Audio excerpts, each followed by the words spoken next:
The Kansas sun had barely lifted over the golden stalks when Irene Kavanaugh pulled into her late uncle's fallow wheat field, dust trailing her pickup like a ghost reluctant to leave. At 62, Irene didn't expect to be back in her hometown of Hayners Hollow, but the recent death of her cousin Davy had left her with a deed to the land, and unanswered questions about what happened to her Uncle Hal. Hal Kavanaugh, a stubborn, broad-shouldered farmer with hands like old leather and a voice that could shake a 4-H barn meeting, had vanished 10 years ago. Everyone assumed he'd wandered off, maybe suffered a heart attack out in the fields or had an accident with one of his aging Massey Ferguson tractors.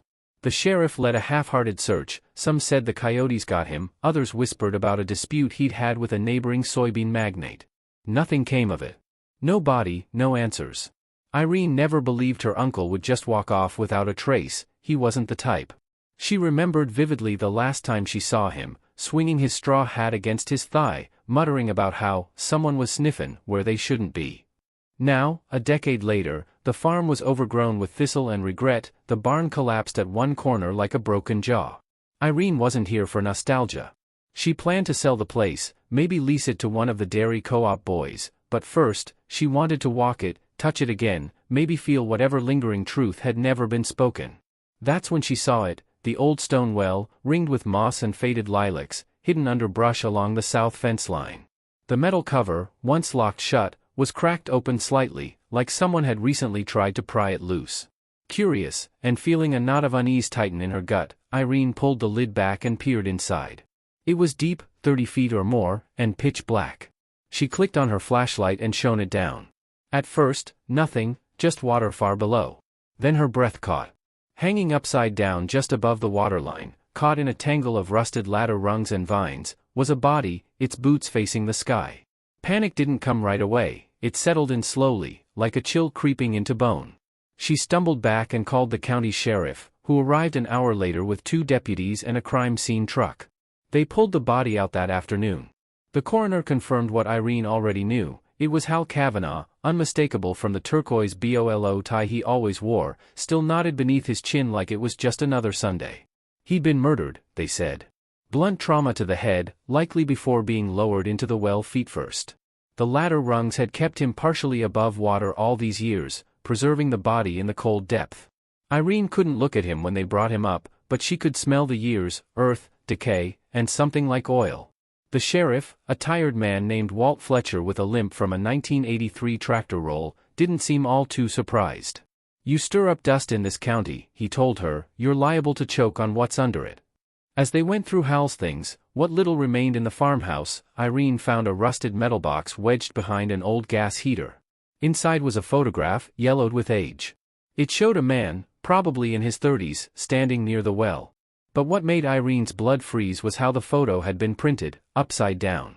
The man in the picture was standing right side up, but the photo had been intentionally flipped during development, his head pointed toward the ground like a grim mirror of Hal's final position. Scribbled on the back, in Hal's messy block letters, were the words, "He watches from below." That night, Irene couldn't sleep. The wind scraped the shutters like a warning. She remembered the whispers around town in the late 90s, rumors that Hal had caught someone dumping chemicals in the irrigation ditch behind his property. He'd raised hell at the co-op meeting, accusing several members of poisoning the groundwater, but no one took him seriously. Agribusiness was growing fast, swallowing up family farms like his. Most folks figured Hal was just bitter and getting old. Now Irene wasn't so sure. The next morning, she took the photo into town to show Ruthie Briggs, the owner of the feed store and an amateur photography buff who still had a darkroom behind the shop. Ruthie squinted at it, turned it over, and said, "This wasn't a mistake. Someone developed it upside down on purpose, probably to send a message." Irene asked if she recognized the man in the photo. Ruthie narrowed her eyes.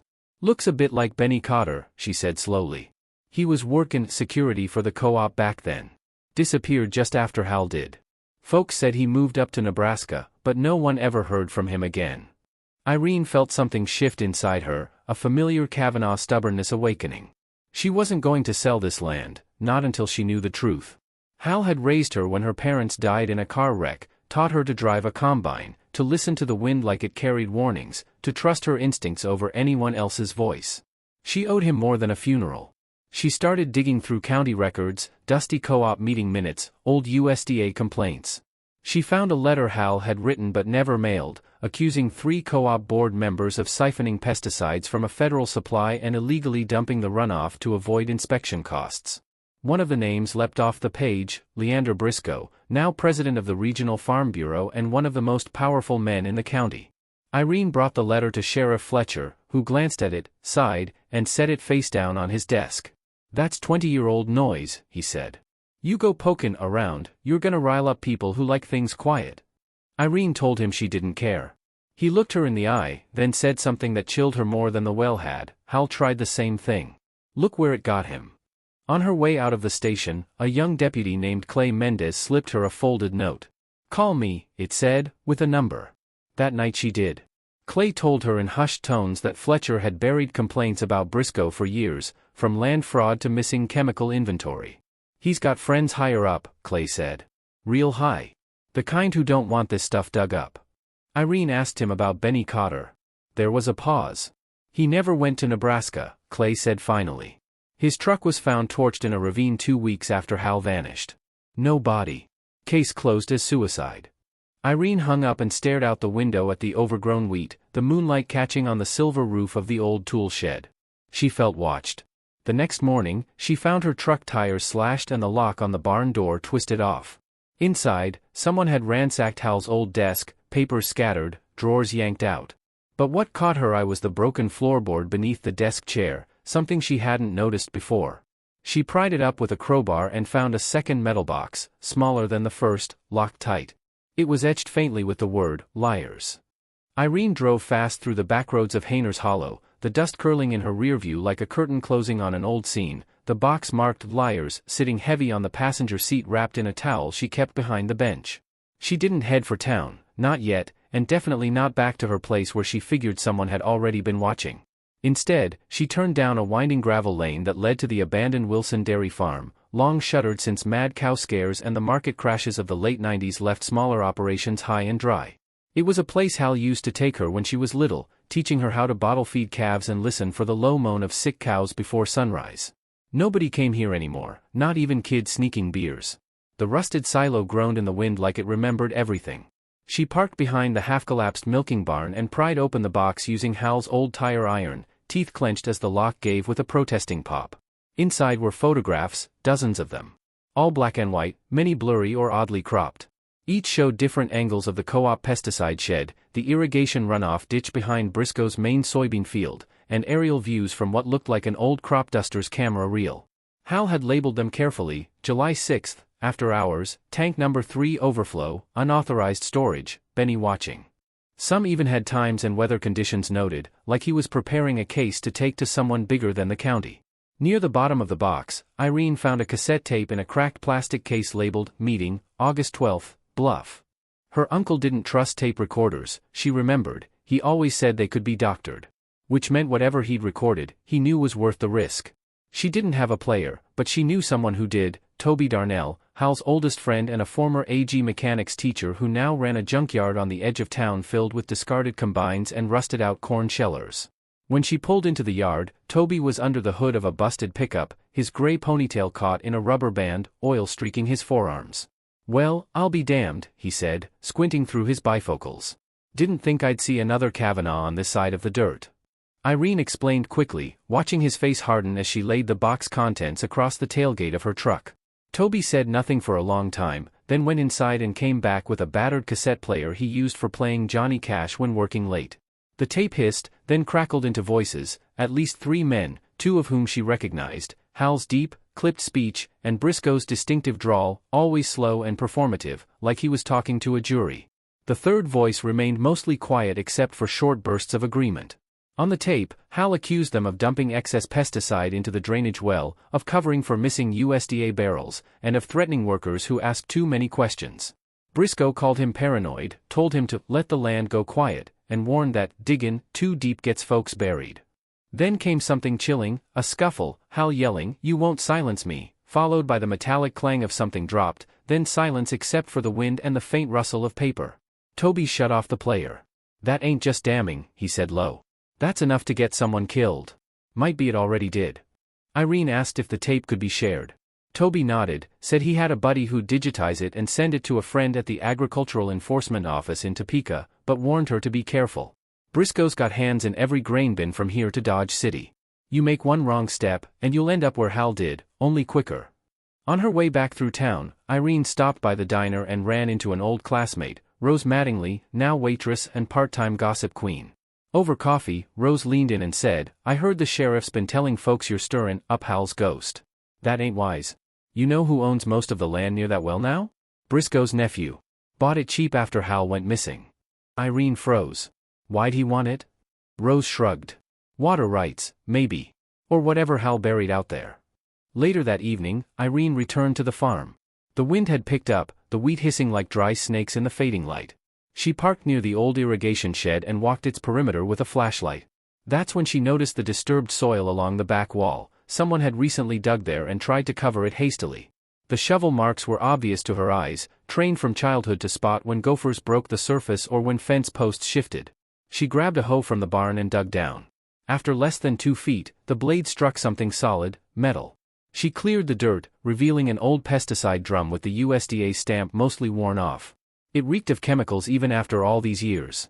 Irene snapped a photo and then heard the distinct snap of a twig behind her. She turned sharply, flashlight beam cutting across the trees. Nothing. Then a voice, low and angry, whispered from the dark, "You should have left it buried." She spun again, saw a shadow dart across the edge of the field. She bolted back to the truck, heart hammering, breath short, the tape box still in the cab. She made it out, barely.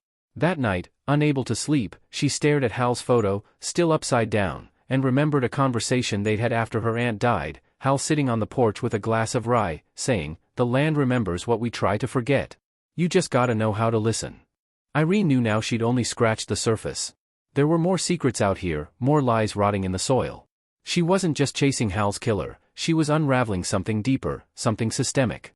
She needed help, but not from the sheriff. The next morning, she made a decision. She'd visit Willard Boone, a retired agronomist and soil scientist who used to work for the county extension office. He'd lost his job in the late 90s after accusing Briscoe of falsifying yield reports. Folks said he went a little off, turned into a recluse, but Irene remembered him as sharp and principled. She found him living in a small house off Route 40, surrounded by rusting weather instruments and weeds tall as her waist. Willard answered the door in a housecoat, blinking at the sunlight. "I figured someone come eventually," he said when he saw her. "Been waiting 10 years. Inside, amidst boxes of soil samples and stacks of old AG journals, Willard listened as she laid out the photo, the well, the drum, and the tape. He showed her a map Hal had once left with him, one that marked several suspicious runoff areas and something labeled Eastfield Sinkhole. "That's where the water table shifted in '94, Willard said. "Briscoe's boys blamed it on drought, but I tested it, those fields were poisoned. Someone had to move the runoff, and fast." Irene asked why Hal didn't go public. Willard's eyes filled with something like guilt. "He tried. I told him to wait. I thought we could gather more proof. Then he went missing." Irene left with the map and a resolve that hardened like sun-dried mud. Hal hadn't just stumbled onto something, he was building a case. And someone else knew it. Someone who still watched the farm. She made 2 copies of the tape, mailed one anonymously to the Topeka AG office with a note saying, "Evidence of illegal dumping, see attached," and kept the other with her. The morning after the rock shattered her window, Irene stood barefoot in her kitchen, sweeping glass into a coffee tin, the farmhouse heavy with silence except for the ticking of the old wall clock Hal had fixed with tractor parts back in 1987. She hadn't told the sheriff about the attack, not that she trusted him, but she had told Toby, who promised to keep an eye on things from his junkyard perch just outside town. Irene was learning to move quietly again, like she had when she was 16 sneaking out of the hayloft with a pack of firecrackers and a crush on the neighbor boy. But now she moved with purpose, not mischief. She studied Hal's map again, her fingers tracing the red XS he'd drawn over the Eastfield sinkhole and the irrigation canal behind Briscoe's soy fields. One circle, drawn in green ink, stood out, labeled South Quarters Shed. She remembered that place, a rusted-out toolshed at the edge of what used to be cattle grazing land, not far from the boundary line where Hal's property met Briscoe's. She hadn't been out that way since before Hal disappeared, and when she pulled her truck alongside the fence line, the overgrowth reached above her knees, goldenrod and bindweed twisting like memories. The shed door was off its hinges, leaning drunkenly in the grass, and the tin roof was half caved in. Inside, the scent hit her immediately, chemical, metallic, with a faint sweetness that reminded her of old alfalfa gone sour. It was the kind of smell no proper farmer ever forgot. Irene stepped over scattered tools, empty jugs labeled with faded EPA stamps, and a crumpled flannel jacket. Then she saw something jammed behind a stack of cracked milk crates, a clipboard wrapped in plastic, its paper curled but legible.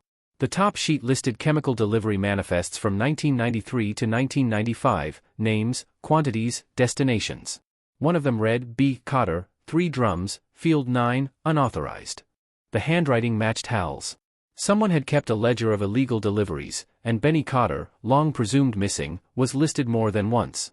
Irene took pictures with her old disposable camera. She refused to use anything digital, figuring anything online could be deleted or traced, and then tucked the clipboard under her jacket. As she turned to leave, she heard the dry rattle of boots in the grass. A voice called out from behind the shed, low and breathless. "You dig deep enough, you'll end up like the others." She spun, heart leaping. The figure was already gone, just a rustling in the tall grass and the swaying of thistles. But something had been left behind, a torn patch from a work shirt, caught on a barbed wire fence. Irene pocketed it and drove back, nerves rattling. She showed the ledger to Willard that night, who scanned it with trembling hands. "That's the real deal," he murmured. "These chemicals, atrazine, chlorpyrifos, they weren't supposed to be anywhere near a water source. And Field 9? He pulled out an old county map, his finger landing on a rectangular plot now owned by Briscoe's nephew. "That land's been leased but not used for years. I think they buried something there. Maybe Cotter. Maybe more." The next day, Irene returned to Field 9, but she didn't go alone. Clay Mendez, the young deputy who'd warned her weeks ago, agreed to meet discreetly after his shift. He showed up in plain clothes, his cruiser parked miles away. He brought a portable soil testing kit, nothing fancy, just something used for checking nitrogen levels and water salinity. Irene pointed to a wide, flat spot in the field where the weeds grew in strange, swirling patterns. "That's where Willard thinks it is." Clay knelt down, scraped the surface with a pocket trowel, and tested the moisture.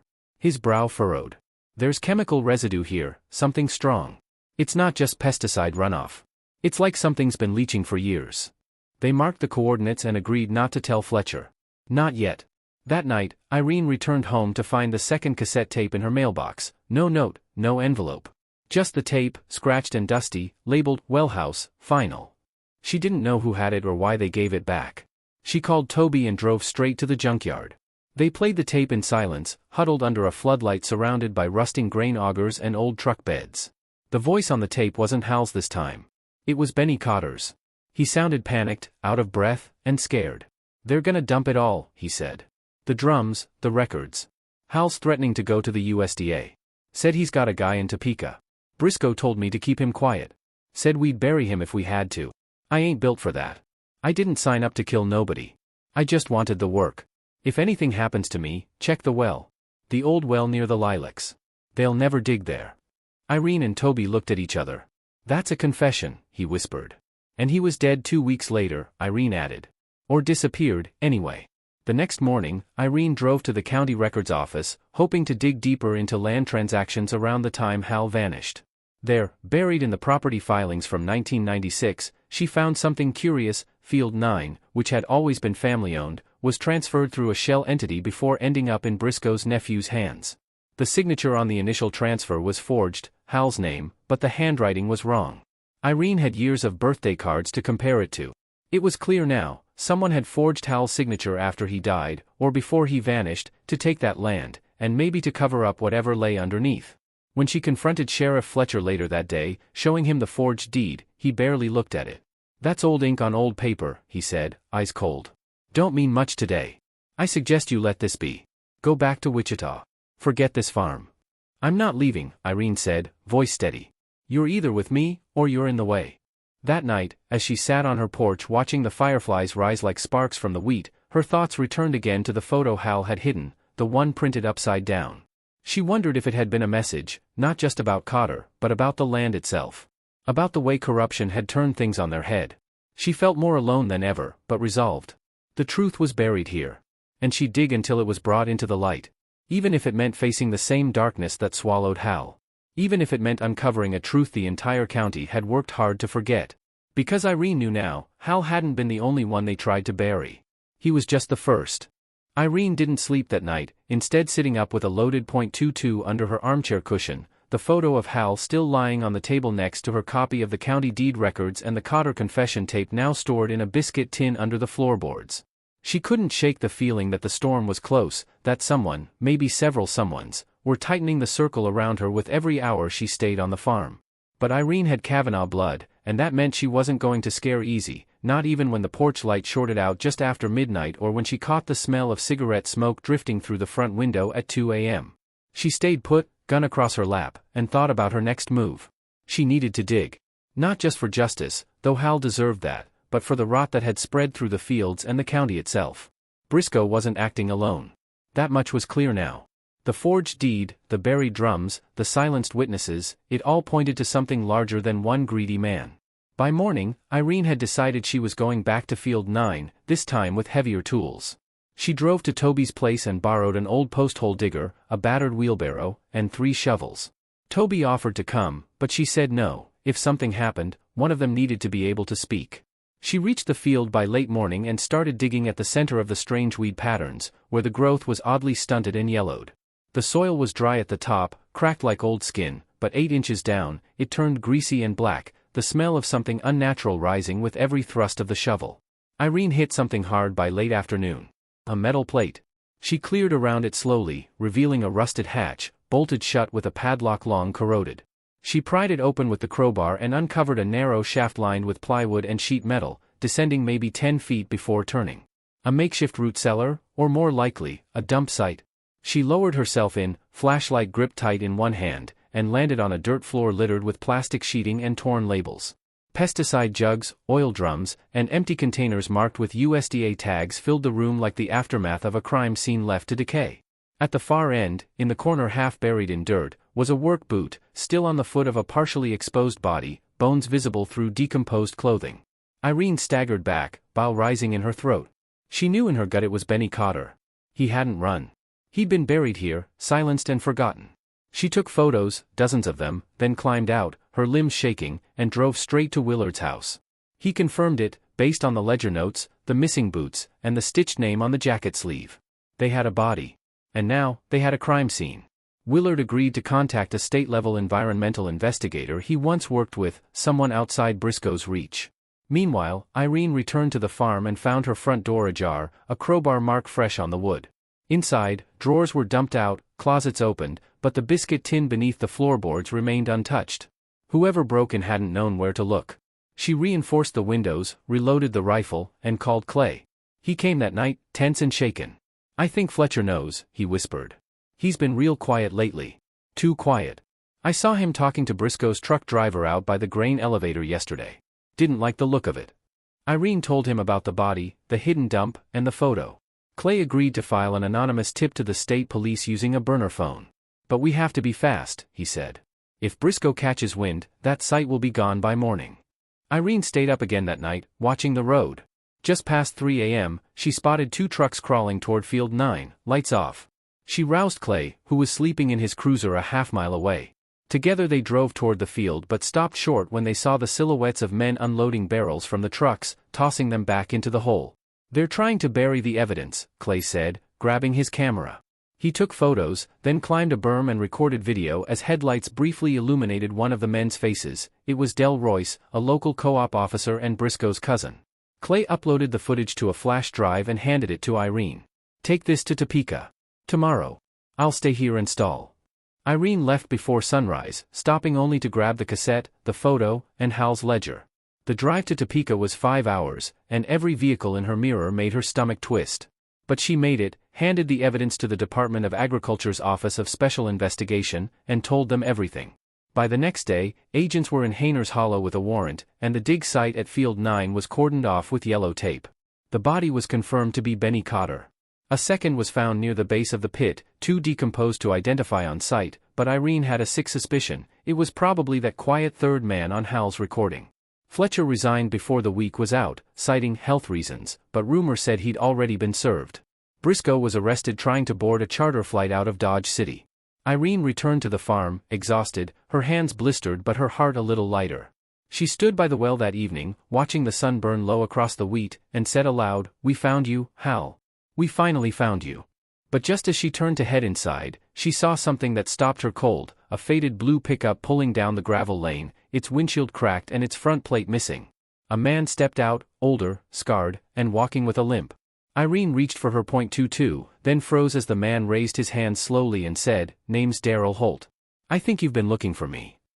He remained motionless in the sand long after the boots had passed, counting seconds in the dark behind his eyelids, his face nearly numb from the dry grit that clung to his skin and lashes, and only when the desert winds shifted and the distant sounds of voices faded did he slowly begin to unearth himself, brushing the layers of dust off his chest in silence, every movement calculated like a surgeon's cut. By the time the horizon had begun to glow with pre-dawn light, he was flat on his stomach just below a ridge that overlooked a cluster of structures, the enemy's main forward communications post, exactly where the stolen radio chatter had hinted, and though his uniform was still caked with dirt, his mind had cleared with purpose. This was the nerve center he had come to find, and he could not leave without proof. Crawling inch by inch toward the fence that barely surrounded the outpost, he noted the laziness in the sentry rotations, the sleeping guard near the gate whose cigarette had burned down to his fingers, and the low hum of a generator behind stacked crates of fuel. He waited until the sun was fully up, enemies less alert when it wasn't dark, then slipped into the shadow of a rock pile and into the camp as two guards moved off to argue over something by the mess tent, and within moments, he was between two supply huts, invisible in his stillness, absorbing every detail. A printed schedule on the side of a truck, a rolled-up map left carelessly under a crate, and then a door ajar, leading into what looked like a command shack. Inside, blinking monitors displayed drone footage and satellite feeds, while papers were scattered across the table, and his eyes locked on one particular file, coordinates and radio frequencies, matching what he had seen weeks ago in captured logs. He took photos quickly, quietly, and just as he was about to slip back out, voices approached. Two officers arguing in a dialect he barely understood, but one word froze his blood. Al-Kaaba, a name linked to a rumored weapons test, hiding under the desk. He listened as they mentioned a schedule, a convoy, and a location dangerously close to the southern border. This wasn't just about communications anymore, it was about an imminent strike. When the officers finally left, he exhaled with control, then backed out of the shack and made his way toward the outer perimeter, only to find the previously sleeping guard now wide awake, stretching and lighting another cigarette. A single wrong movement would be the end. Using a tossed rock to distract him, he crept behind the barracks and found a small irrigation ditch that led outside the fence line, crawling through mud and filth until the sand welcomed him again. He was out, but the hard part had only begun. With the sun high and no shadows to hide in, he crawled for hours across open terrain until he reached a dead goat trail he remembered from his ingress, then took shelter under an overhang to cool his body and regulate his breath. By nightfall, he reached the edge of a dried riverbed and drank from a canteen so warm it tasted metallic, but it kept him upright. His radio was almost dead, but he risked a short burst of signal, transmitting the images and coordinates he had captured, then immediately moved to higher ground to wait for confirmation. The night passed in eerie silence, no response, and he began to wonder if the message had gone through at all. But then, at sunrise, a single click came through, 3 short tones, one long, the code for "received and understood." Relief didn't come, only urgency. They would expect him to finish the mission and return alive, with more if possible. He circled back, found an abandoned storage crate near the enemy camp's southern edge, and waited for a supply truck to pass. At the exact moment the rear wheels rolled over a rut, he leapt up and clung to the undercarriage, heart pounding as metal scraped his back, and as the truck bounced and rumbled deeper into the enemy zone, he disappeared into it, buried in shadow and grit, a ghost beneath the wheels of war, carrying secrets that could change everything.